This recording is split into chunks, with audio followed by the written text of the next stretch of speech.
FCC se comportait devant le peuple comme des criminels. Non, mais c'est trop chargé comme des criminels, c'est trop chargé. Oh, ne sont le bois, je m'en cime. Comme des criminels.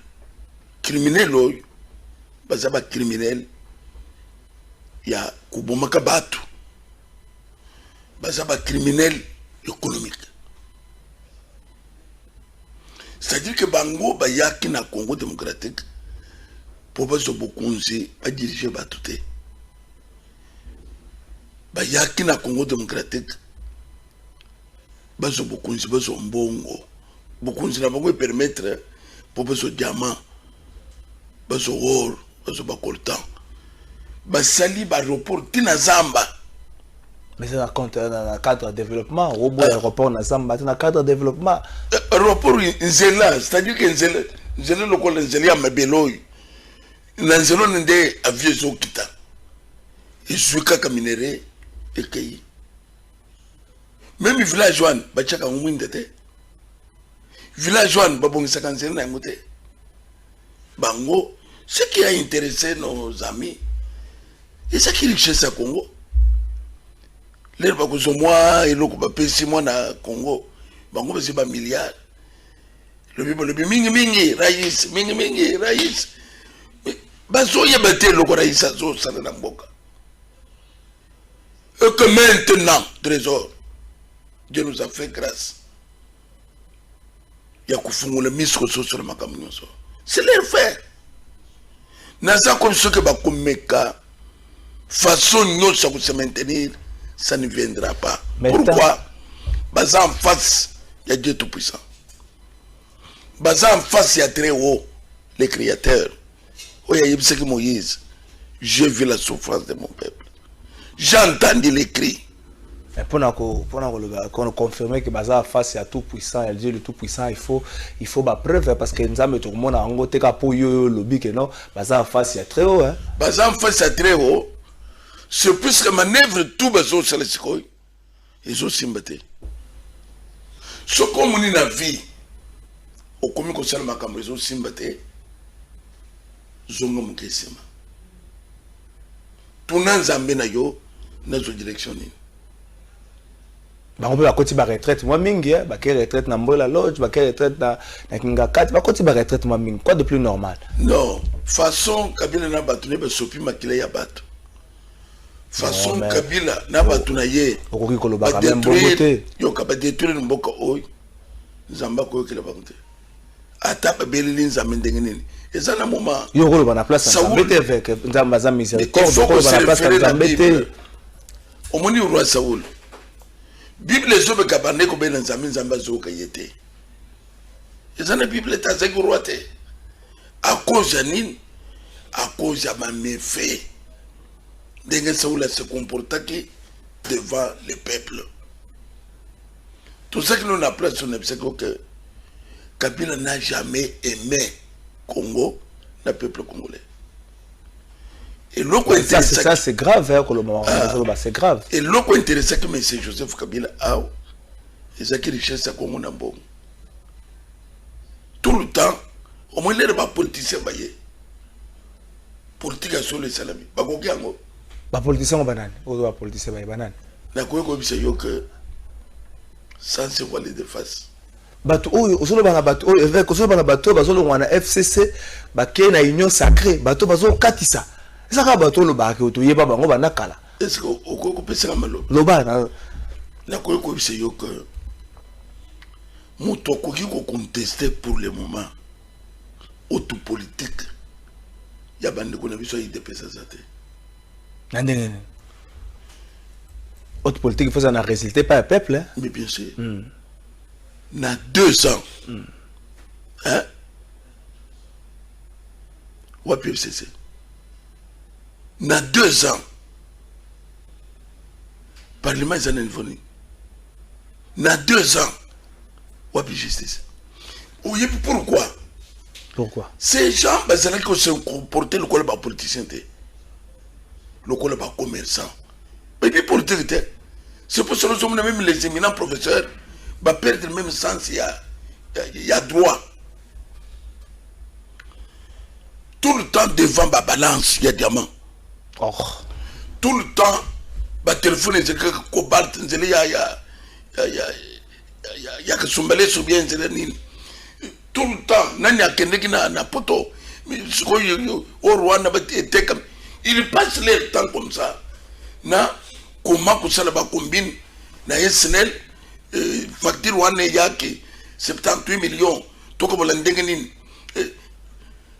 c'est tant la bangunu c'est la kawan même na zoloba baby que c'est ça même constitution ba kusala yango mais ba sala ta kutanga mute ndo so mona ka laboratoire makaso bato ba FCC wana on va allumer le feu, on ne peut pas nous intimider. Azoy même teke article 21 article 14 article 14 on va tangele na tongo avant bima mais c'est excellence on me le kambolo ba lobby article 13 article 13 donc ba bien ngoté bango ba sala kaka na parler du peuple et s'il pas à bosser même que tout ça le article bo l'air ngai na lobby que na fondé Kabila ba que c'était un fou. C'était un faux. Et ça l'a pas si non. Non. N'a pas rappelé parce qu'ils sont là. Kabila vous allez juger. Si on a tout n'a pas aussi je suis un fou. Donc et ça pour échapper ba mutu. Yo kanere yo papa. Donc pour la bango Kabila était devenu Dieu. Tellement que bazo yiba trop akangana joie mais yanga chelanga kuna. Alors tellement que bazala kina moi angina joana ya mbalaki bango soko le gars Kabila le big attention on va lui mettre du feu one et c'est lui pour ninité olingo botre biso chap chap ça dit que olingo botre biso moi chap chap tout ça golia c'était ça mais chap chap c'est gay bako kam ce pays et ko fongola ba biro tu quand même que na Hollande fait parce que mkono oyo mona ngona bakura ndoto tel kamunem trésor le nazolo makambo komaka lobaka batu que le prophète a parlé ba image ezali image zotikala zo même ba image na lobaki to kosangisela yango mupiku moko to tieli to komiko rappeler avec ko makambo lobaki zo ba image nyonso yakala soki le kamuni ne salamite na sa ko no soboy même ba loi ozela ko protéger Kabila et Kolongwa. La loi sur les anciens chefs d'État, les anciens chefs de corps. Ce qu'on au moins le quoi comme ko bang siko les ramoni parlement basculé les ramoni coalition kufi hein le métro agité mais coalition kufi na lisolo mais na misale za noka yangwana te na ça comme c'est yoko na misale za noka yangwana l'homme a chetu mutu na mesa asa en contact na mutu moko te même au le resoka ke ba bengene bo chap et déclaration ça y est. Oh, il est en colère. On funda na misha batu na bango FCC a pas maté. Batu muto a sali déclaration on allait age matembo na parti na ye anadek. Ye na kati ya sali. Ce comme on trouble ye. Ce comme une déclaration ye el chapeau. Ça dit batu ne pas conseiller la moteur. Kolomana professeur Nemi. Professeur Bouchab ke bolongwe ndeng. Ba munde ba chef na ba. Ce comme on ba lobby el chapeau. C'est comme ça qu'il travaille. Il n'est pas content de. Pas promettre que nous allions en bon de serra là. Coalition Koufate, nous allons tout faire. Les Ramon, Oyekouf. Amoni le Colanda Bolongo le bâton. Hey! Nous sommes il est agité. Même placé à Fandi, minute à l'Andangami. Oh, oui, bah, même ça qui est bon. Na minute oyo azolbaka te mutoyo soki na yoke la kaye ne parfois makamso na mona kite ozaote na kala les razu pouvoir abandeki kotambola na Mercedes moko boyakala na garde corps na ye esili akoya à côté alimentation batu baye bazobeta maboko na alimentation balobi chef yaka non Azol de Moulongo. C'est un bon exemple. Voilà. Azol Talabat. Oh. Papa. ce qui a continué à là wana si vous selon yo avec Pascal Mukuna Joseph Kabila na gestion na ye atengami tangu nini est-ce que tangu tout ça li 1 plus 4 bande ko belé ba poussani ba tumtusu bazala kité il faut que le basembo bande ko Lambert moi tangu Joseph Kabila zaki pouvoir bazala kité tangu bande ko na ba poussani mingi na 20 plus 4 tangu na makanisi na Joseph Kabila gestion na mboka tengami ou encore tangu yemo ko lingami commissaire le maître du Congo de tangu gestion na tengami non Kabila tengami kaka na kokota Kabila dit que le que awazaki droit aye ko tenga maute Kabila tenga ma. Mais yo mo tu le exemple moi mala mazo kota na alimentation. Na zone na l'air président Félix a eu pouvoir. OK.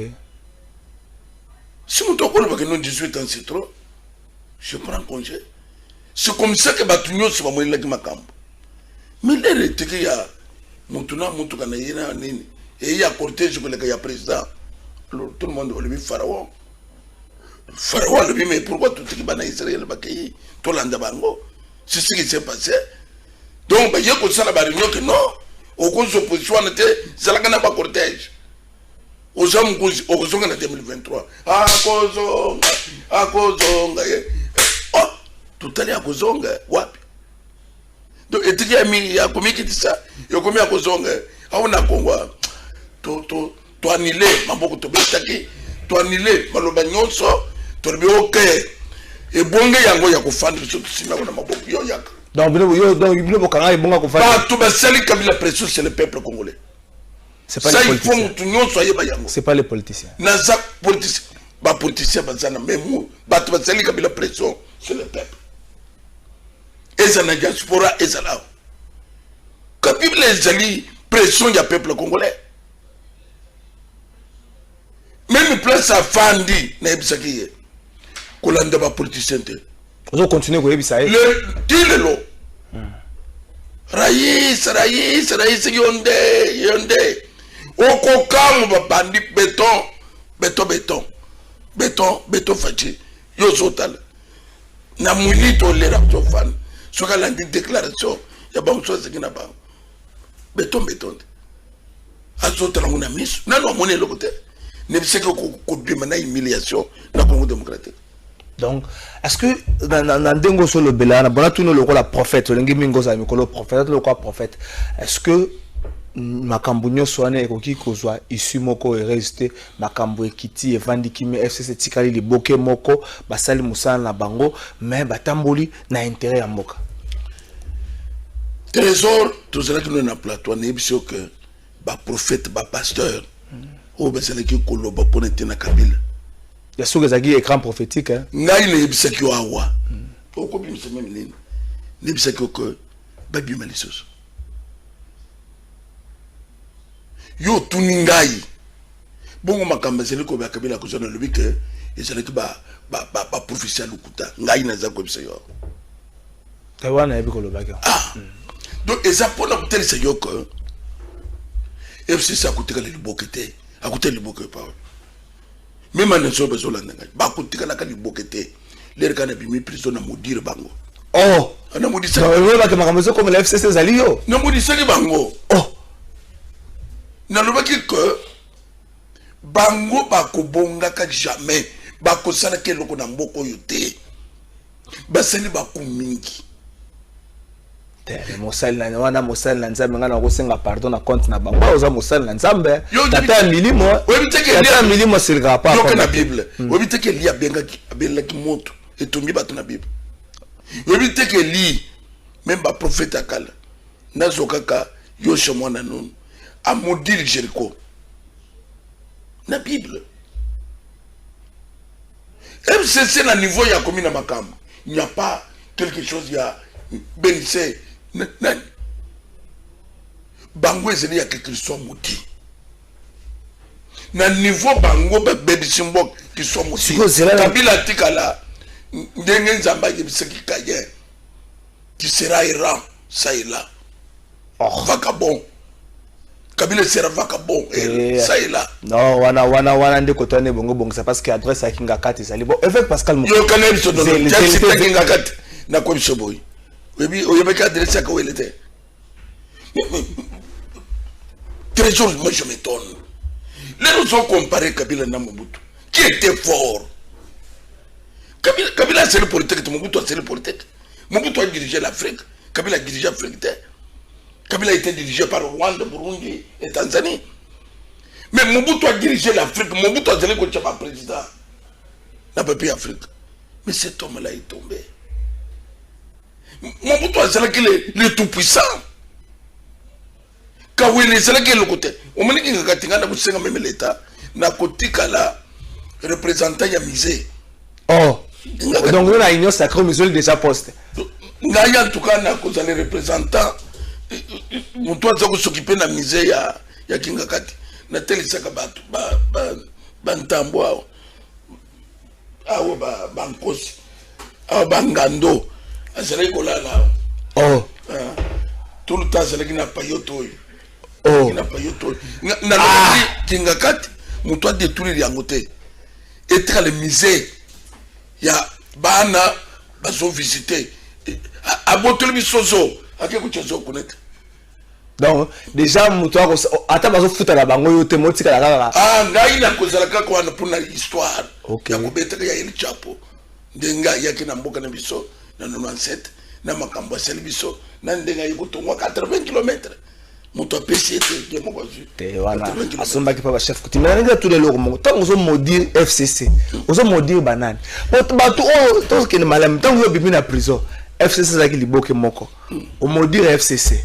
Quand on me dit FCC, c'est qu'il y a beaucoup de mais si le FCC est comme bité les belés, belés ne sont pas. Mais le FCC va se casser ça. La malédiction va on a mis tout va se compter dans l'union sacrée. Comment tu peux se l'autre? Quand on me dit FCC, bité quoi ça une FCC? C'est qu'on le a casser la malédiction à laquelle on a union sacrée. Yo connais bien yo. L'herbe maudire Jericho. Le coup la mboka. Ils allaient na fandi kuna. Ce qui m'outouagnati kaka na Jericho. Puisque il y a les de Bethel, les ragnatika kana Jericho malédiction kandié. Mouto yazo qui marque Jericho à cause de vie sauve. À combien de 8 bandes quoi? Jericho, bileli na bileli. Bande ko sa. Ngala moli. O semble pour na ngai na bika. Lokole bitakoir landa ngai. To yambi yo. Na ko semble pour na ye, pour na ko Longoleye, Billy Mounion CFCC. Ah, faut pas nous semble pas na battu sur bazokati ça.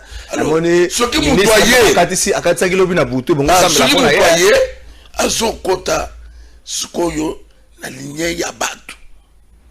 FCC za destruction. Na moment mutozo yiba bakanga yete. Mutozo so bakanga akutinde système. Ce qui a contipé dans le système ils ya bien. Aye mutu. Kabila yaki na système ya destruction ya mboka. Pour na détruire bien, il faut n'entraîner bana mboka na kanyaka, n'entraîner bango na impunité, n'entraîner bango ndoko mona tali kamunini. Akutse mutu na boloko te.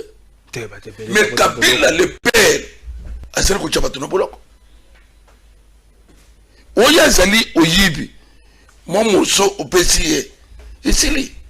Donc ils apprennent à côté de ce Kabila Joseph, Aza président, Oyo, Ayinami na ba Congolais, même il sont accueillis à Zongue. Non, non, seulement ma caméra. Yo, vérifier tes pour. Alors là, batu bayamba qui est belé na Lubumbashi malgré que yemo kaboya ki batu bayamba kola nisama na décision soit makina na ba konzi mboka pona makamba COVID-19 batu bayambi kaka donc. Mais là bisa ba Congolais. Kasi yango na batu bayambi belé. Mais ba pe c'est ba ngomo ngelo. C'est pas non na batel sakimbo. Balaka biso 15 000 mais biso 1500 c'est la lobaki que botu na muyej mbongo bimaki na lwala bimaki na 15 000 donc c'est ça Kabila nous a amené machette obi ba kuluno ha makama machette c'est la kite oui c'est biloko ya Rwanda Tanzanie machette à Rwanda zalelo isa kala bakamiti machette à Rwanda ba yeli biso angwa biso to yebaki makama machette te muto ina machette au ye talendenga zo baso service je mélange na fente bisona ba toma boma donc il nous amène des choses oui zalaka ote même le phénomène poison est-ce que zalaka et ça biloko ya kuna te mettre ko lubango to ko tsanga na mutu moko te zali mélange ya métissage ya ba culture nde boti makambo nango na lenge nango avec Pascal Mukula to poussa union sacrée on dirait telemi hein na sima mokonza mboka loba bato bamoni union sacrée telemi toujours ba sous union sacrée to kobima na gauche to kobima na droite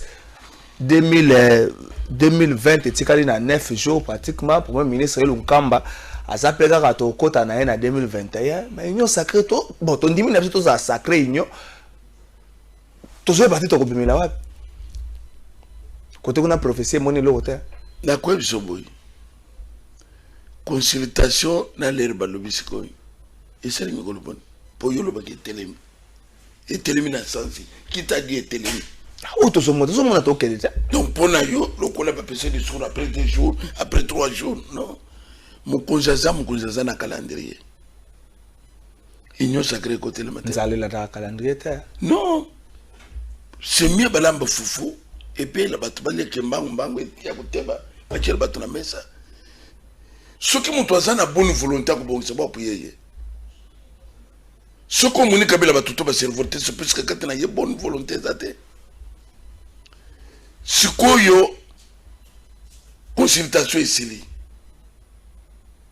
et loko eza ko tarder zate na moment yo zo ba ko tarder wana eza na musalo zo salama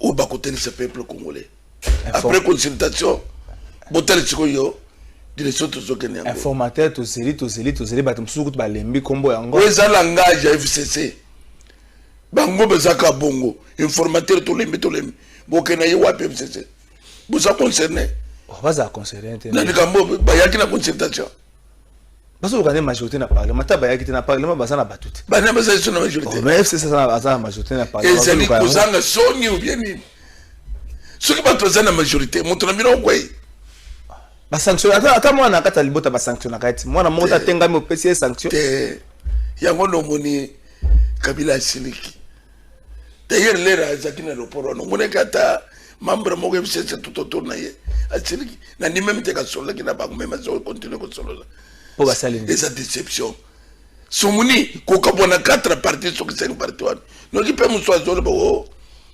bango bezali FCC Renaissance akanga munokona yatika oh non mais bon pourquoi faut-il la FCC Renaissance la Renaissance là avec Pascal Bazali FCC progressiste FCC Renaissance FCC sogi nationaliste FCC tout court ce qu'on y a la 4 on a été botam ko na FCC Renaissance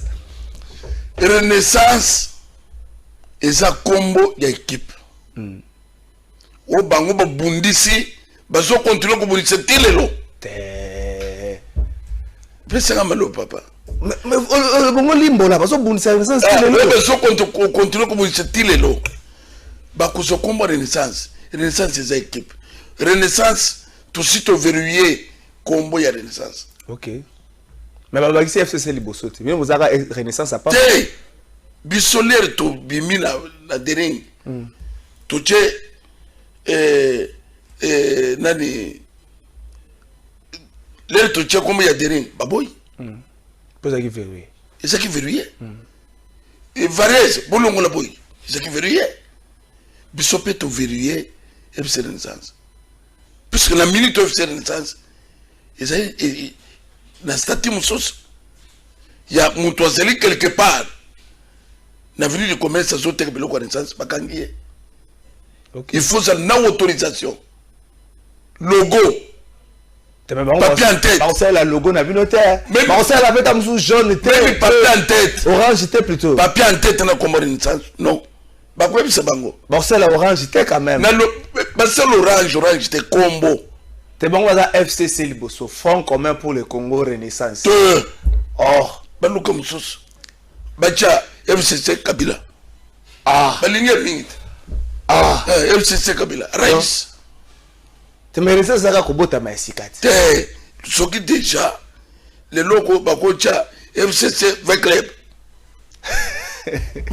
bacha FCC Club donc batika wane c'est ko s'attacher à quelque chose pour créer une ce que ça bacha FCC Renaissance yozo banganini te bango yozo banganini ki bakozo batuna yo parce que combat Renaissance ils ont déjà verrouillé c'est ça que je dis parfois bango ba éviter bakozo lango problème batik combat Renaissance ils ont déjà verrouillé na yo na mono comme na problème mingi na bango mokonzi mboka bengisi ba gouverneur nyonso ya mboka na ba président ba assemblée provinciale wana Kinshasa mupepe mo zo beta na ba assemblée provinciale malgré na Kinshasa et comme na notaire zo beta na ba gouvernement provincial na ba assemblée provinciale eza mingi soki ba vandi na yebite soki za molimo union sacrée topé ba député ba so ba baza ko liambo muke wana nga na yebite so bo vandi ga ote gouverneur fois quoi ya président assemblée provinciale fois quoi malheureusement na Kinshasa ou heureusement na Kinshasa le roi ni communauté. Est-ce que vous pensez que ndenge toza boye na ba assemblée provinciale le botamaki na sima ba élection en 2018 tokoki comme ma arrière Congo ya makasi que to vandi penza boye na nyoki mboke komi kozwa elenge to vandi penza boye na Bumba na Aru na Kamina na Kanyabayonga mboke komi kozwa elenge na sima ya ba assemblée provinciale botamaki na élection 2018. Oui, d'abord au zone ba ya bokapone ya ba monsieur tout ça biloko FCC et bandi le loté. On est zeli FCC yawana. Ba monsieur ko kwisa banini zabiloko na bango akaleta. Alors na mutuna na yo na ko bisa yo que et loko nyonso zeli ko dépendre na bonne volonté. Ne c'est quoi que vous c'est la province mais vous équipez yangote. Province zanga nzela, province zanga école zanga même gouverneur azana ndakote. Gouverneur azota mona na moto. Ressources pensées ya iloko ezate lokola kenge wana azana nini province bazo vivre na nini ressources ni taxes ya nini donc ça devient comme une punition mais ce que c'est que mboka ko ke na développement usine mon communé na betila ngona kenge et ko développer ko wana mais ce qui biloko mutindo wana ezate to ko lobi lokote. Mais na wo yose le koloba sima ya ko créer que bonne volonté c'est le développement en ce moment makambo tamboli donc problème c'est il y a bonne volonté ça taraka ka lire du pouvoir ça fait 2 ans et c'est se cache investisseur ni naye donc baya bakal baya boy bangoma mensan investisseur aye na sala boy pesanga 1 million avant bande. Oh, mais mon toyer pendant que tu sont bino, pas trop de misale tout ça. Vous opposez condition il y a 3 millions. Ce que les athées au bandité, on tombe pas de zongaki. Mais ce que c'est que mon pépé a séqué, beaucoup de bon trésor. Avec Pascal Mukuna, tu comme pratiquement na soko yoga ki mon amboka Valentin Mubake, président ya IDPS les peuples, à la crise institutionnelle les alliés. Et c'est IDPS les peuples. IDPS les peuples. Valentin Mubake, bi crise institutionnelle les alliés. Bato sengi ba vanda na sika moko, mais azomona congolais to ko vanda sa bato na sika moko sengi le sungi en communauté internationale. Bato beli bazo kansa crise les alliés, bato sengi ba vanda, ozo partager quand c'est wana. Trésor tout le monde a quand même vérité. Crise ezate. Crise politique ezali a wote. Esa crise ni. Pour mabunda ki ça devient crise. Bon l'air kabunda kendeki. Esa ki crise ou bien ça ni. Pour mabunda ki crise. L'air kabunda kendeki wana crise te. Ah. Crise ezanini ou bien pour coalition c'est que chekoufi. Ça devient crise. FCC cache qu'on c'est la volonté, il y a peuple. Mon toiselle qu'on se tromper, il y a crise, il n'y a pas crise. Bissoto qu'on a dialogue. Ceux qui sont français, parce que c'est le dialogue, parce que c'est pas na bango. Les français, parce que makam. Parce que il y a bango et pas na bango. Ah ouais, crise c'est ça. À tout ça qui n'a consultation ici. Pour il y a consultation, bah rendre en pas battre. Bato basi wa ibeke consultation wali sio kufi waye kufi to bete mabo to zoze le sikoyo gouvernement sikeya quelle crise avec Pascal, il n'y a pas crise avec Pascal Mukuna to komi na soko et puis que le to za le 22 décembre to tika na 3 jours pour to koma le 25 donc 2 jours ka to pour to koma le 25 pour même jour ça sur le 25 et puis on senga no o sa ba vena ona mutu moko ba vena activité na premier ministre na biso. Souhaitez joindre Noël la première ministre Nabiso. Quel est le premier ministre? Premier ministre Nabiso. Oui, premier ministre Nabiso. Il est comme. Ah. Mais ça n'est pas problème. Tu souhaitais joindre Noël car tu aussi Nabiso. Joyeux Noël kaka. Vous connaissez qu'il y a au comité, ça comité dans Noël. Souhaitez qu'à Joyeux Noël. Donc si c'est la vie, souhaitez Joyeux Noël à Premier ministre. Na souhaité, mais ne ça quoi essayer bayo. Exceptionnellement le 1er janvier. Le 1er janvier tombe un vendredi. Exceptionnellement le 1er janvier, on a mis sur la batte. Bande ko bayo ki tokota la soki avec Pascal Mukuna fandi wana, c'est le premier ministre accueilli déjà. Même le papa il look en place azali. Et puis que makamona sur le besaya. Batungi se mingi. Asa papa mukolo akoza pena makambatation. Oh. Ah. Omoni what FCC et c'est le oya pesor dro ya peso ya peso ya peso ya peso. Azala ki troublé apemi pensa. Ndenga balobi ilanga kei oya kei kabila kei ndenga kenan boye. To bite soka kabila za Lubumbashi. To boite za Lubumbashi. Naza ko bisa yo que c'est la fin kabila. Alors pour na papa ilukamba, c'est du bien. Même maman Mobundawan apemi. Merci, avec Pascal Mukuna. Le bien rendez-vous est pris pour le 1er janvier. Le 1er janvier tombe un vendredi. Avec Pascal spécialement à Tounaye. Est-ce que l'adresse à Premier ministre est changée? À l'ongé na primature, à Zongeli, à Zongeli plutôt au camp des enseignants à Inikin. Mais spécialement à souhaiter joyeux Noël avec le Premier ministre. Ça précise le Premier ministre. Alobi apemi tokotala merci na bino na confiance au salibiso merci avec Pascal Mukuna makambo alobi abokangi ayibo koma toko vérifier ami bengi prophète.